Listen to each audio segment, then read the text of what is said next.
ایک خوبصورت وادی میں شہزادہ ایڈورڈ اور شہزادی بیلا اپنی پھولوں سے بھری سلطنت میں خوشی خوشی رہتے تھے۔ ان کی محبت خالص اور سچی تھی جیسے بہار کی پہلی بارش۔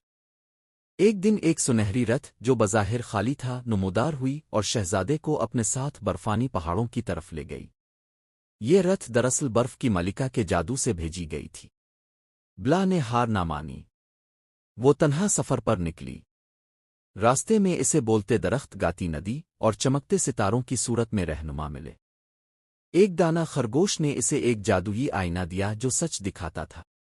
بیلا نے اپنی قیمتی چیزیں قربان کی تاکہ قدرتی روحیں اس کی مدد کریں۔ آخرکار وہ برف کی سلطنت پہنچی۔ ملکہ کے محل میں جب بیلا کی آنکھوں سے سچے عشق کے آنسو گرے اور آئینہ دکھانے لگا بیلا کی محبت کی سچائی، تو جادو ٹوٹ گیا۔ شہزادہ آزاد ہو گیا اور ملکہ ایک معصوم بچی میں بدل گئی۔ بلا نے اسے گلے لگا لیا۔ محبت سزا نہیں دیتی، وہ بدل دیتی ہے۔